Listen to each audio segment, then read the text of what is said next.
Hello and welcome to this week's review of My Hero Academia Vigilantes, the anime, and this week I'm reviewing the episode titled Rain and Clouds. And we kick off this review, as always do with these reviews, by talking about the positives and the headline positives. The big things I'm discussing over the course of this video. I enjoyed how this episode was able to blend its serious and silly material very well for me. I enjoyed getting insight into the teachers' lives at this point in their history, and this episode had a very authentic and believable vibe to it, which, yeah, I don't often talk about vibes when it comes to do these reviews, but hey, we'll cross that bridge when we get to it. Now, this is an episode that, like I say, I think is able to balance us having two very different vibes throughout it. Whilst this is not the most dramatic episode that we've had in this series thus far, nor is it the silliest episode that we've had thus far, certainly not even in this series, or rather this season I should say, it's still able to balance these different tones well, in a way where it doesn't feel as though one is stealing oxygen away from the other. I know that's a turn of phrase I use a lot when it comes to these reviews, but being able to balance tone is something I think is not appreciated anywhere near to the extent that it really is when it comes to discussing media these days. It is in situations like this where, yes, you can have silly moments like at the start of the episode where Crawler and the little girl are being chased by the big bad wolf, but at the same time have it done in such a way where this leads on to stuff which feels sincere, that there is a genuine sense of trying to create some drama here, some character drama, without it feeling as though it's being undermined by the fact we just had we had Crawler trying to outsmart the big bad wolf and help save Little Red Riding Hood.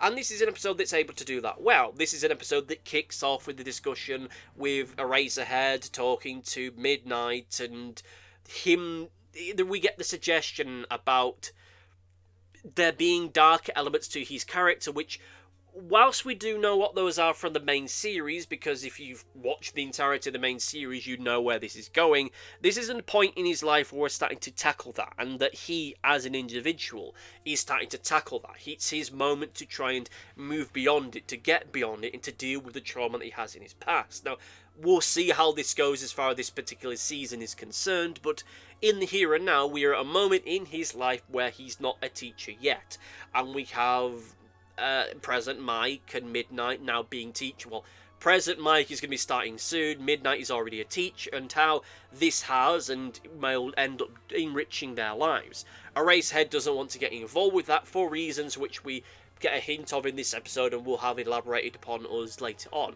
What I will just say, and this is not something I'm going to discuss in this particular review, I'll probably leave it towards the tail end of this arc, is keep an eye on the kitten. The kitten is far more significant thematically than I think anything else within the rest of this season, and I think probably within the wider canon of My Hero Academia. My Hero Academia is not without deeper subtextual imagery and moments in the text. However, this is something that I think really helps to emphasize where Eraserhead sees himself in this point in his history, as well as explain certain actions that he ends up taking within the main series. I want to talk about it now. I really want to talk about it now because it's something that when I realised this when I was reading the manga, it blew my mind. It's one of my favourite things in this entire series, just how it foreshadows so much in this series. But hey, for the here and now, let's talk about what we have here. And let's skip ahead and talk about the end point of criticism, praise I should say, which is about the vibe, because I think this is something that does run through the rest of it and think why a lot of this works. Now, before we get into that, just going to say briefly, be sure to like, favourite, subscribe, do the YouTube stuff that YouTube wants you to do.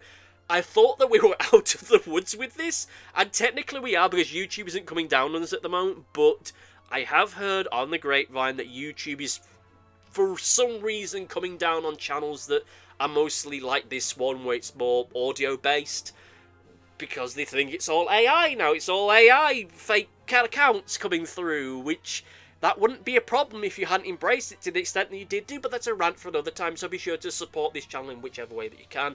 Comment, like, subscribe, all that. With that said, back to the material at hand, and this is an episode which just has this great vibe to it, this great energy to it, which really does give us this sense of time and this sense of place with these characters. It really does help to sell the idea that they are in high school, that they're in their second and third year in the case of Midnight, and these guys really are a bunch of friends.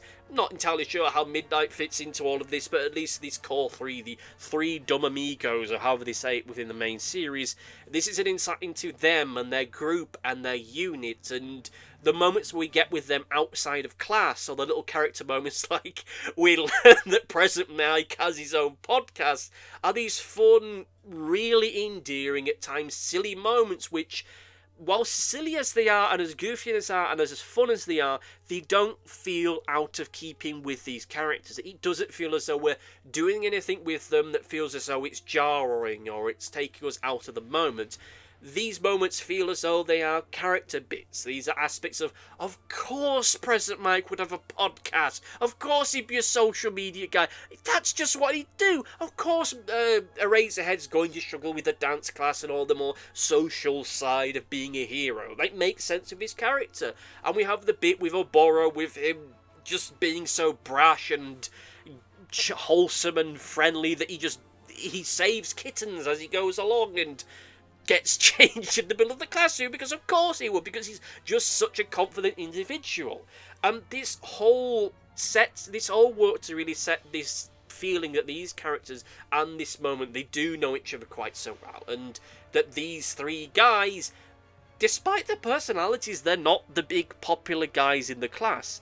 They just feel like there is this separation between themselves and the rest of the class as a unit, that despite the fact that you have Present Mike and Oboro being as extroverted and outgoing as they do, I get the vibe that everyone else just kind of thinks are a bit goofy.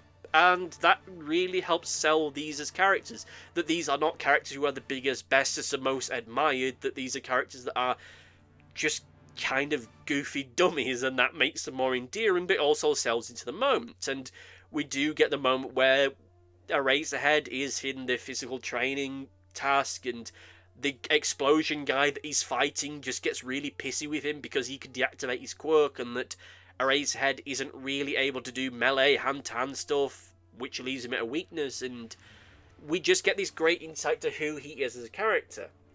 I suppose that the one point of criticism, well, not mean criticism, I suppose it is the cliche that a character like him as a high school student would be quite so morose and so quite depressive. You get that, and this isn't really winning awards, I suppose, as far as originality is concerned, but it is doing a good job as to showing why he is such an outcast at this point in his life, because the way that the industry works that he's wanting to go into, you have to be extroverted, and you have to be able to be the person, you have to be the guy, you have to be the moment, and you have to be able to command whichever place you find yourself in. And that when it comes to doing hero work, when it comes to fighting, you have to be able to fight. You can't just rely on a quirk, which is all great stuff. And I do enjoy seeing this point with these characters, that they aren't the biggest and best in their class.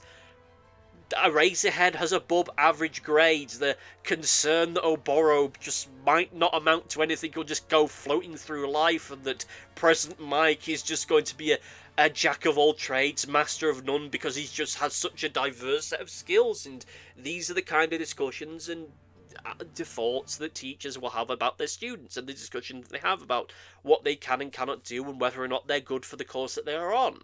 Harsh as it may be, these are the conversations that they have, and it's not done in a way which is malicious. There is no sense of, this is the moment where you got the evil teacher who doesn't want them on the course, you'll never amount to anything, or the maverick one that will be telling them to pursue their dreams and to become the best they can ever be. No, it's just a matter of fact that you've got three kind of average kids that are just trying to be the best that they can do, but they can't because they have some kind of personality quirk that's stopping them from being there. And this gives us this great insight into who these characters are and how they became the way that they are. From a design point of view, the designs are great because they feel like younger versions of these characters. They don't just feel like, okay, let's take the older version of them and just make them short and give them bigger eyes. These feel like earlier, less defined, less refined versions of them, that you can then make that link between who they are in this moment in history and where they are in the present day, and in My Hero, as what My Hero Academia, the main series, that you get this sense of evolution with them. Like with Present Mike, you see that moment where he's using his quirk in his little battle, where he doesn't have the stereo around his neck. He has to use these megaphones on his wrist, and it's small stuff like that that shows the evolution of how this character has grown and developed with time. And I do respect that we do see this growth and evolution from them, and we get the hints of it. Now, as I've mentioned in the previous video, this is the part of this manga that I've not read that much on. I've read at least until I think the end of the next episode. Anything thereafter, I'm not that sure on, so I'm going to just let the anime reveal it to me and just give my honest reaction then. But you get this sense that you get the sense of the development with these characters, and you're getting them as a snapshot. That whatever comes next, they're not going to be the defined entity. That when we get to the end of this 2 or 3 parts mini arc, you're not going to go, okay, Eraserhead is fully formed and Present Mic is fully formed. They're not going to be that. There's still going to be this growth and evolution with them beyond this point that we won't see, but will be hunted to us by how we see them in the present day. And I like that. It's showing us just enough in this moment. It's giving us enough of a feel of them at this moment in their life without it feeling like, oh, this is the summer that I discovered this thing, or I discovered that thing. Like, this isn't like the Star Wars extended universe thing of everything that you know of the characters happened in this moment. Every quirk and every aspect of those characters happened in this exact specific time frame. That the stuff that will define these characters and personalities and their lives, which will happen off screen, that we won't have sight of and won't have hinted to us. And I like that. We see exactly as much as we need to get a feeling of these characters and how they evolve, as well as get insights into them as individuals and the wider world of it. We have the very fan-servicey bit with Midnight coming in with her costume for that particular time period. And honestly, the funniest thing about all that is just the immediate thing of, actually, no, she wasn't able to do this. There was a big controversy and she had to apologise for it. I like that. I like the gag of that actually, no, she couldn't do this despite all the cockiness and the vim and vigour, and it was only going to be a year down the line that she wouldn't be able to do that. I like that. Rest of the fan services stuff I'm not terribly keen on, because I think it is just rather... There's nothing to it. It's rather guileless, and it's the kind of thing you kind of go, okay... I mean, these are high school kids, so no, but whatever, man. But whatever, that's just an aspect of this, and they don't linger on it too long despite what it is. And again, I like the gag of, oh, she was wrong, she couldn't do this and that, to apologise a bit that we end up getting. Like, we get a good insight into these characters and how they evolved under this very protective edge of Midnight. I do wish there was a better effort to connect her with this group, because it just feels like she just adopted them and found them. But then I suppose that goes to the thing about the lost kitten. But again, that's a discussion I want to talk about later. Like, this whole arc thus far, this episode thus far, just has this very strong vibe to it. And this is the moment where we're going to talk about vibes. And I don't like to talk about vibes because it feels a lot more of a personal thing, more than it feels like somebody's objective. But, you know, let's be honest, these are reviews. These are, of course, going to be very subjective regardless of whether or not you get into vibes or not. But there is this feeling of just... It really does feel like these are the most authentic students that we've seen in this series for a very long time. A big issue that I have with the main series is that you don't really see our characters just acting like teenagers and doing dumb teenage things. Like, they feel like mini adults. They all feel very irrational and they all feel very well formed. Yes, they have their goofy moments. Yes, they have their silly bits, but it's almost exclusively drilled down to the same handful of characters goofing around. Whereas these guys, they are sensible enough that they don't feel like caricatures, yet at the same time they're not so goofy that they feel like Beavis and Butthead. But yet still have that odd authenticity that, yes, this is actually how teenagers see the world, that Beavis and Butthead weirdly ends up having, but that's a whole other discussion for all of a time. That these characters are doing stuff that you would expect them to do. Like, they eat their lunch on the roof of one of the buildings. I can guarantee you that within the universe, they're not supposed to be up there whatsoever, but they're going to be there. And this, as I mentioned when I did my review of the manga at this particular point, is that, yeah, this is the kind of thing that me and my friends would do in high school. We'd go into parts of the building, parts of the high school that we weren't supposed to be in, eat our lunch and goof about until we're told to get lost. But then we just go back there in the next break time anyway. So it's just this minor thing that they don't make a major fuss of, because this is just what teenagers do. don't need to lean on it, but it just adds that sense of authenticity here, that these are real teenagers and not just younger versions of these characters, and that they aren't just the best of the best in this class. Like, they are not the big three at the moment in their life. They are not the big three of class 2, or year 2, I should say, which we know that there isn't a big three for anything other than the third year, but you get the idea that these are three characters that they're probably about, as far as this class is concerned, bang average as far as most things, but they're just kind of goofy and weird, and that just feels to it. And they're goofy and weird in a very teenager-coded way. There is an oddly nostalgic aspect of a lot of this that I can appreciate, and I do enjoy, that I do give a kick out of it too. And it just creates this vibe, like I say, of authenticity, that this is a snapshot into the lives of these characters at this moment in their life, that if it weren't for the fact that we can make an educated guess as to what's coming up in the next couple of weeks, this would just be a snapshot. This would just be a moment in their life, and it'd be good for what it is, and it gives us a good feeling and good development of these characters. Arguably, we get a greater insight into the character of Eraserhead in this episode than we really do with Crawler for most of this series, but that's a discussion for a point in maybe a couple of years down the line. With that said and done, however, let us get into the negatives. Now, I don't have many negatives, and the big negative that I have is going to be very specific to the version of this that I watched. I know that different people watch different variations of it. People watch it with the American English voice acting. Some people watch it with the voice acting for their particular region. I watch it with the Japanese voice acting and the subtitles. The reason why I do that isn't the pretentious thing of, oh, I prefer subs, not dubs. It's purely and simply because, in this instance, I think the voice acting in the Japanese version is better than the English language version. There's been other series where I feel differently, but at least in this case, My Hero is a series I prefer the Japanese voice acting because I think it's just generally better. And this week, sadly, this is one of those occasions where I think that maybe the American voice acting might have been better. Because there's one thing that really did make my teeth itch. Well, not make my teeth itch, but it's something that did disappoint me with this episode. Is the fact that this is an episode which we get this flashback, this insight into these characters at this point in their lives. They are younger, noticeably, definitely younger. I don't know how old Eraserhead is supposed to be at this point in Vigilantes, but it's at least going to be in his mid-20s, if not late 20s, right? Yet, in this flashback, they're using the same voice actor. They're using a voice actor who themselves are probably in their 40s, late 40s, to voice a teenager in a way that doesn't feel that convincing to me. Like, I couldn't, use him for the narration, use him for the internal monologue, but everything else, they should have gone with a more age-appropriate actor.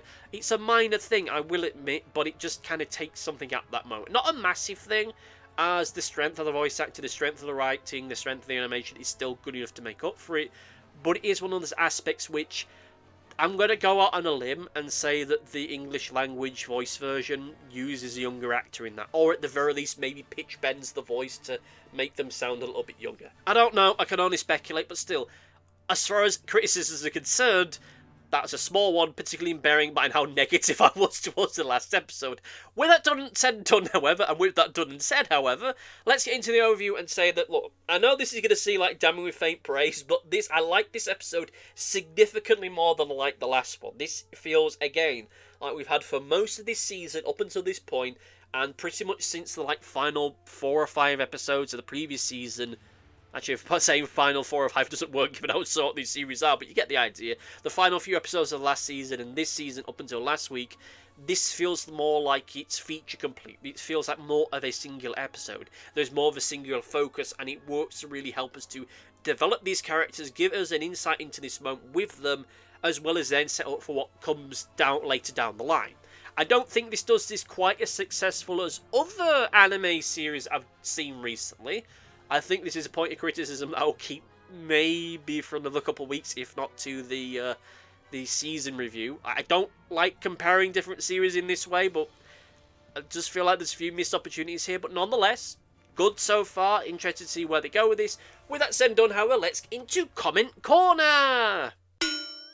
It's time for Comment Corner, reading comments from the previous episode, the one called The Man Returns.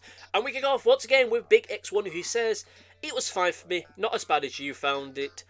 Thank you for your comment, and I have to say that it wasn't bad as far as I'm concerned, as much as I ultimately, I don't think, liked it on balance, the previous episode. I think it's good, I just think it's the issue that it's the 2 episodes smashed into one issue that I always end up having with anime. As I mentioned in the past, I'm not really an anime person. Like, it's only really since watching My Hero Academia that I've dipped my toes into it, since not being interested in it for like 20 years, so the issue of episodes just feeling smashed together just is one that really makes my teeth itch. If there is a problem that makes my teeth itch, it's that one. And particularly with an episode like last week, when you have just 2 very different tones. Like this week, it balances those tones and those ways of being. Last week didn't do that. It really didn't do that for me, but hey, not going to litigate over the past. You could all go back to watch that review if you haven't seen it. Let me know what you thought about this particular episode down in the comment section down below. Let me know if you loved it, hated it, or any point in between. Thank you all for listening, thank you all for watching, and see you next time. Goodbye! Thanks for watching. Be sure to like, favourite, subscribe, click the bell, and do all the YouTubey stuff that YouTube wants you to do. Go on, it'll do me a power of good. Until next time, my friends, goodbye!